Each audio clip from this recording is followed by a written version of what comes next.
So picture this. You sit down on the couch after a super long day. Oh, I know where this is going. Yeah, you do. So you tell yourself, I am just going to open Instagram or TikTok for, 5 minutes. This 5 minutes, famous last words. Right, exactly. Yeah. So you open the app, you swipe maybe 3-4 times, and then you blink. Yeah. And suddenly the lighting in the room has completely changed. Your neck is stiff, and somehow, an entire hour has just vanished into thin air. Oh, it's the worst feeling. It really is. You didn't learn anything. You aren't, particularly relaxed. And you certainly didn't intend to actually stay on your phone for that long. Right. And it's a completely different sensation from, say, losing time in a flow state. Oh, that's a good point. Yeah, because when you get lost in a great novel or even a deep conversation with a friend, you emerge from that hour feeling, restored. Yeah. Or at least intellectually stimulated. Right? Definitely. You feel energized. Exactly. But this modern digital time warp, it leaves you feeling totally hollowed out. Your brain is buzzing, but at the same time, you feel just entirely drained of energy. It's like a weird exhaustion. Yeah. Which actually brings us to the source material for today's deep dive. Yes. We are looking at a document that explores this exact phenomenon of cognitive exhaustion. But what makes this really fascinating to me is that our source is not a neuroscience paper. And it's not some, critique written by a Silicon Valley whistleblower. Right. It is actually an English language educational lesson. Which is just wild to think about. It's crazy. It's a curriculum document designed to teach intermediate English learners reading comprehension and grammar. In that context, it changes everything about how we need to view this text. Totally. The fact that terms like brain rot and doomscrolling and mindless scrolling are now considered foundational vocabulary. These are words you need to learn right alongside, asking for directions or ordering a coffee. It's like, where is the bathroom? And also, what is doomscrolling? Exactly. It tells us that this isn't just some niche internet subculture anymore. This is a globally ubiquitous psychological state. Yeah. We are essentially exporting the language of digital burnout as a baseline requirement for participating in modern society. Wow. Yeah, that's a really intense way to frame it. But I do want to challenge the core premise of this lesson right out of the gate, if that's okay. Go for it. So the text centers really heavily on this informal expression, brain rot. Right. And it uses it to describe the mental tiredness and the lack of concentration from consuming this shallow, rapid-fire online content. But I have to ask, isn't this just the latest iteration of a classic moral panic? Oh, like TV and video games. Yes. When televisions became popular, people called them idiot boxes, and they said they would rot our eyes, or, when video games arrived, everyone said they were going to absolutely destroy the youth. Sure. So is brain rot actually a new cognitive phenomenon, or are we just being kind of grumpy about a new medium? Well, it's a completely fair historical comparison. I totally get why you'd go there. Right, because we always do this. We do. But the underlying mechanics here, they are fundamentally different from television or, say, traditional video games. Okay, how so? Well, when the text talks about the mental fatigue of brain rot, it's pointing to a very specific friction in our neurobiology. Okay. Think about it like this. With a television show, even a really bad, trashy reality show. My favorite kind. Right. Even with those, you are following a single narrative arc for 20 to 60 minutes. That's true. Your brain is engaged in a sustained pattern of attention. But short-form video platforms, they operate on this relentless fire hose of context switching. Oh, wow. Yeah, because every 15 seconds, you're looking at an entirely new universe. Exactly. Like one video is a very intense political rant, and then the next one is just a cat falling off a table. Right. And then the next is a cooking tutorial, and then after that, it's a tragic news update. Yes. And every single time you swipe, your brain has to completely dump the previous context and instantly load up a brand new emotional and cognitive framework. Gosh, when you put it like that, it sounds exhausting. It is exhausting. Doing that hundreds of times an hour is incredibly taxing on your executive function. Wow. So the brain rot the text describes, it isn't just a metaphor for low-quality content. It's the actual physical exhaustion of your brain's context-switching machinery. You're demanding high-frequency processing while providing zero nutritional value, cognitively speaking. It's basically an all-junk food diet for the mind. Precisely. And the text points out that this constant rapid-fire stimulation fundamentally alters our baseline for engagement. It talks a lot about instant gratification. Like when you read a book, your brain actually has to do the heavy lifting. Right. You know, you have to decode the symbols on the page, you have to imagine the characters' voices, render the scenery in your mind's eye.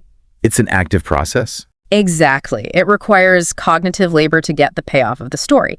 But a 15-second video, it does all of that rendering for you. Yeah. It just spoon feeds you the punchline without requiring any imagination or effort at all. Which is exactly why the fallout is so severe when we actually step away from the screen. Right. The text explicitly notes that once you become accustomed to this instant, zero-effort gratification, activities that require patience.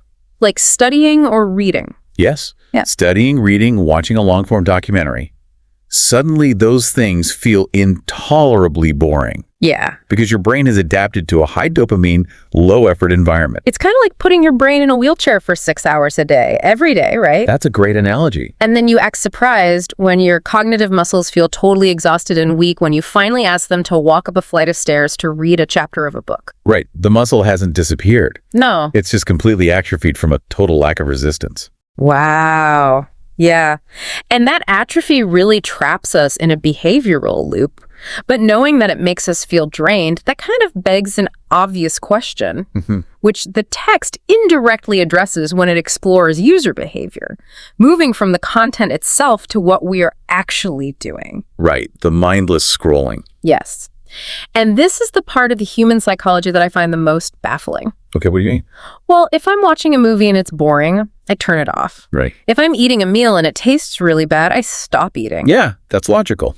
But with short-form content, we routinely continue to scroll long after the enjoyment has completely faded. Oh, absolutely. Like, we know the content is shallow, we recognize that we physically feel terrible, Yeah. yet our thumbs just keep moving. Why can't we put the bag of junk food down when we literally know it's making us sick? Well, because we aren't actually consuming content anymore at that point. We aren't. No, we are interacting with a variable reward schedule. Okay, break that down for me. Sure. It's the exact same psychological mechanism that keeps people pulling the lever on a slot machine. Oh, the casino effect. Exactly. B.F. Skinner proved this decades ago with his experiments on pigeons. Oh, right, the Skinner boxes. Yeah. So if you give a pigeon a pellet of food, every single time it pecks a button, it only pecks when it's hungry. It's predictable. Makes sense. But if you give it a pellet at random, unpredictable intervals, Let me guess, it goes crazy. the pigeon will peck frantically, obsessively, even when it is completely full. Wow. Because the unpredictability creates this massive spike in anticipation and dopamine. So the algorithm is essentially the random pellet dispenser. Yes, we aren't scrolling because the current video we're watching is good. Right, because usually it's not. We're scrolling because the next swipe might be the jackpot. Oh, It might be that one video that finally makes us laugh or gives us that hit of dopamine we're craving. that is so dark. But we should probably be careful not to just write this off as a simple modern addiction, right? Right, because algorithms are exploiting something much, much older. Yeah. They're essentially hijacking our evolutionary biology. Oh, so. Well, think about early humans. Novel information was quite literally a matter of life and death. Okay. If you noticed a new rustling in the bushes or a sudden change in the weather, that novelty-seeking behavior is what kept you alive. Oh, I see. Our brains are hardwired to scan the horizon and reward us with a little spike of dopamine Yeah. every single time we find a new piece of information. Right. So when the text talks about digital addiction, it's really describing a survival instinct that's just been completely weaponized against us. Exactly. We're basically evolutionary hunters dropped into a digital supermarket where the shelves restock themselves every fraction of a second. That is perfectly said. No wonder our brains short circuit. No wonder. And this brings us to the darker side of that evolutionary misfire, which the text also includes in its vocabulary list, and that is doomscrolling. Ah, yes. Doomscrolling. And again, it is just wild to me that doomscrolling is now standard ESL vocabulary. I know, it's a sign of the times. It really is. But the distinction the text makes here is really crucial. Mindless scrolling is about chasing a dopamine hit, right? And ending up feeling numb. Right. But doom scrolling is entirely different. It's basically an anxiety management strategy that has gone horribly wrong. It really is.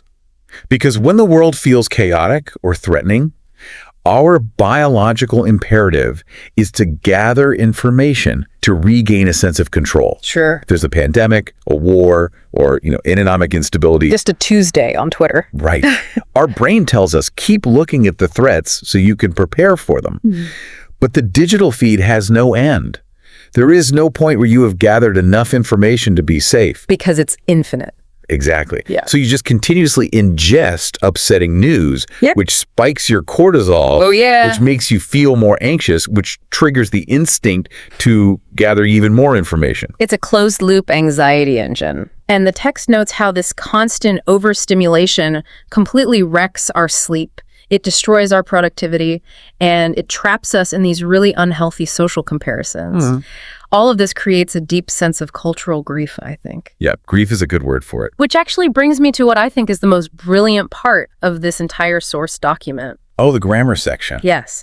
The authors of this lesson chose to teach the English grammar concept of the phrase used to through the lens of this digital addiction. It is a devastatingly effective pedagogical choice. It really is. Because the grammar rule itself perfectly maps onto the psychological shift we've undergone. It does. When I was reading the grammar section, it genuinely felt less like a worksheet and more like a tragic poem about modern life. Let's break it down because it's so interesting. Okay, so the lesson starts with the basic structure of used to plus a base verb, Right. which denotes a past habit that has stopped or a situation that is just no longer true.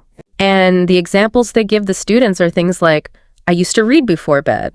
People used to have longer attention spans, and we used to talk during family dinners. And notice the verbs in those examples. Yeah. Read, have, talk. They're all very active. Exactly. They require presence and effort. Yeah.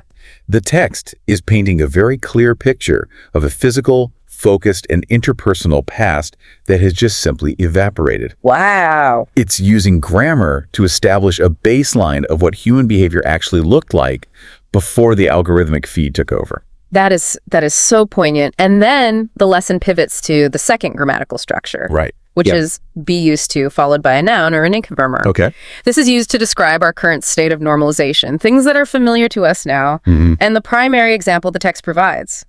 I'm used to using my phone every day. The contrast there is just jarring. It really is. Because we have moved from the active communal past, we used to talk, to the passive, isolated present. I'm used to using my phone. Exactly. The language itself reflects how the abnormal has become the default. Yeah. We have basically accepted cognitive exhaustion as our baseline state of being. But, the grammar lesson doesn't just leave us in despair, thankfully. Okay. It introduces a third structure, which is get used to. This describes the process of gradually becoming accustomed to something new, the friction of change. Right. And the example sentence they use here is actually aspirational. It says, I'm getting used to spending less time online. Which is linguistically and neurologically accurate, actually. How so? Well, pulling away from the screen isn't a switch you can just flip. I wish it was. We all do. Eh? But you can't just decide to stop having a fractured attention span. Right. Getting used to something implies neuroplasticity.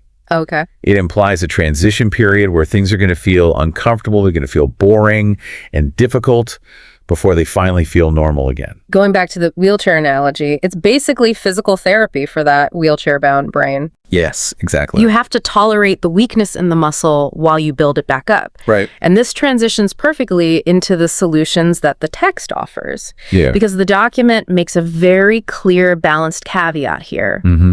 Technology itself is not the enemy. It explicitly states that social media isn't entirely harmful. Right. It helps us communicate, it helps us learn and discover new ideas. Right. The tool is neutral. Yeah. Like a hammer can build a house or it can break a window. Good point. The text really emphasizes that the problem is our relationship with the tool. And repairing that relationship requires what the text calls conscious effort. Yes, I highlighted that. Because this isn't going to happen by accident. No. The algorithms are running on supercomputers designed by some of the smartest people in the world specifically to capture your attention. Yeah. You aren't going to casually outsmart them. Right. You definitely need a strategy. You do. And the text uses specific word pairings or collocations to outline these strategies. It talks about setting boundaries and limiting screen time. And I mean, in theory, that sounds great. Put your phone in another room, use app blockers. Yeah. But I actually found their underlying philosophy much more compelling than just mechanical boundaries like that. What do you mean? There is one specific phrase in the text that completely reframed this whole issue for me. What was it? It says, protect your attention. Oh, wow. Yeah. That is a profound shift in vocabulary right there. It is, right. Because we are so accustomed to talking about time management. Yes. We say things like, I need to manage my time better, or, oh, I wasted an hour on TikTok. Right. But Yeah. time is abstract. Attention is intimate. Exactly. That is exactly what I was thinking.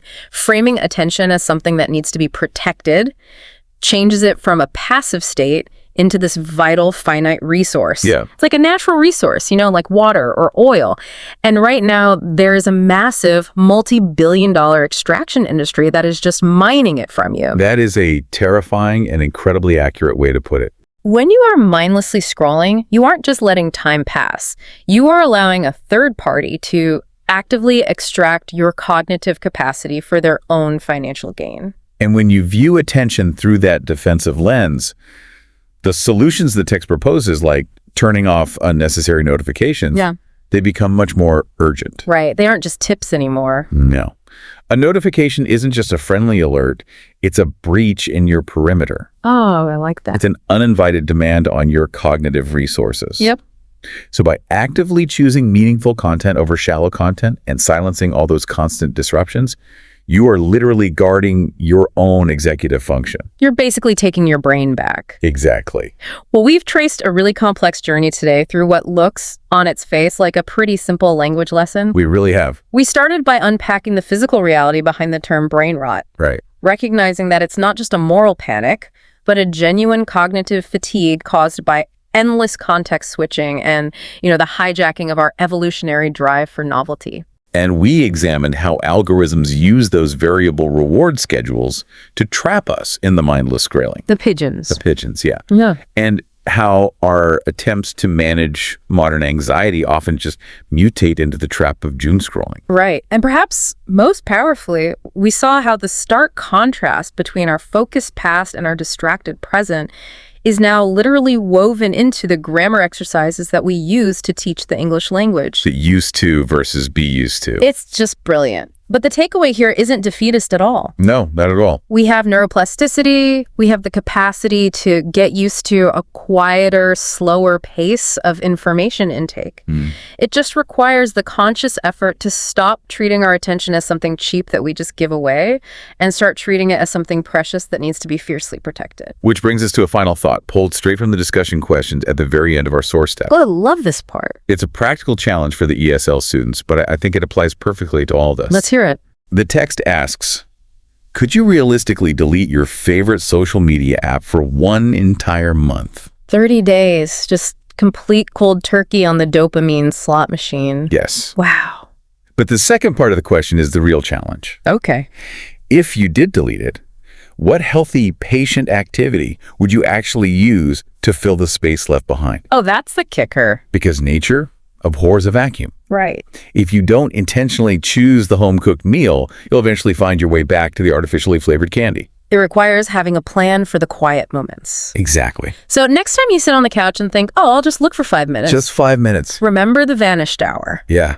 And ask yourself, what is my attention actually worth and who am I allowing to spend it? A great question to end on.